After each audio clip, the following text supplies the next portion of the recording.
ভালো যদি কোনো গুণ থাকে কোনো ব্যক্তির মধ্যে, সেটা আপনাকে স্বীকৃতি দিতে হবে।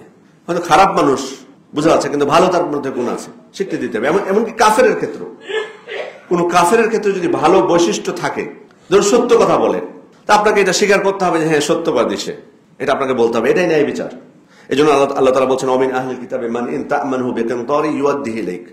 আহলে কিতাবদের মধ্যে এমন কেউ আছে যে তার কাছে যদি তুমি অনেক অঢেল সম্পদ আমানত রাখো, তো সে তোমার আমানতটা ফিরিয়ে দিবে।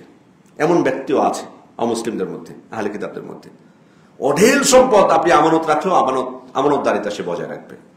অমিনহুম মান ইন তা'মানহু বিদিনারিন লা ইউআদ্দিহি ইলাইক। তবে তাদের মধ্যে এমন ব্যক্তিও আছে যে একটা দিনারও যদি তুমি তার কাছে আমানত রাখো, সে পরিশোধ করবে না, ইল্লা মা দুমতা আলাইহি কায়মান। তার সাথে যদি তুমি তাগাদা না দিতে থাকো, তো সে দিবে না সেটা। মানে খেয়ানতও তাদের মধ্যে আছে। কারণ বোঝা যাচ্ছে যে আল্লাহ তাআলা এখানে স্বীকৃতি দিয়েছেন তাদের ভালোটা। আহলে কিতাবদের, তারা তো অমুসলিম, কিন্তু ভালোটা স্বীকৃতি দিয়েছেন যে তাদের মধ্যে এমন ব্যক্তিও আছে অঢেল সম্পদ তুমি তার কাছে আমানত রাখার পরও সে সেটা ফেরত দেবে। তাহলে কাফের মধ্যে ভালো বৈশিষ্ট্য থাকলে সেটা আপনি স্বীকার করতে পারবেন। তাহলে মুসলিমের মধ্যে থাকলে স্বীকার করতে সমস্যা কোথায়? সেটা আপনি স্বীকার করবেন না কেন? তার মধ্যে যদি ভালো কোনো বৈশিষ্ট্য থাকে, সেটা আপনাকে স্বীকার করতে হবে।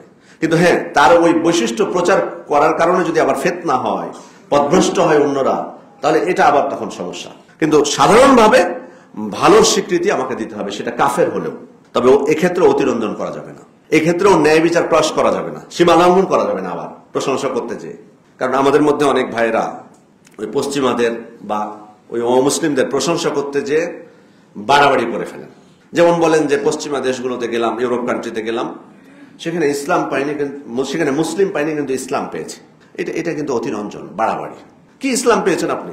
হ্যাঁ, আপনি হয়তো বলবেন হ্যাঁ আমানতদারিতা পেয়েছি তাদের কাছে, ভালো ব্যবহার আমি পেয়েছি, সত্য পেয়েছি তাদের মধ্যে, ভালো কথা। কিন্তু আসলে কি শুধু সত্যবাদিতা, আমানতদারিতাই শুধু ইসলাম? ইসলামের রোকন কোথায় তার মধ্যে? আপনি যে বললেন যে ইসলাম পেয়েছি আমি, কোথায়? ইসলাম ইমানের প্রধান বিষয় তো হলো রোকনগুলো। আল্লাহর প্রতি ইমান আছে, তার রসুলের প্রতি, আমাদের মুহাম্মদ সাল্লাল্লাহু আলাইহি ওয়াসাল্লামের প্রতি তার ইমান আছে। ইমানের অন্যান্য রোকনগুলো কোথায় আছে? তো সেটা যদি না থাকে, সেটাই তো আসাস, ইমানটাই তো মেন। তাহলে আপনি কিভাবে, ইসলামের মেন বিষয়টা হচ্ছে ইমান, এই ইমানই তাদের মধ্যে নাই, তাহলে আপনি কিভাবে বলেন যে ইসলাম পেয়েছি, মুসলিম পাইনি? এটাই হলো অতিরঞ্জন। প্রশংসা করতে নিষেধ নাই, ভালো গুণ পেয়েছেন বলুন, কিন্তু এই কথা বলা যাবে না যে ইসলাম পেয়েছি, মুসলিম পাইনি।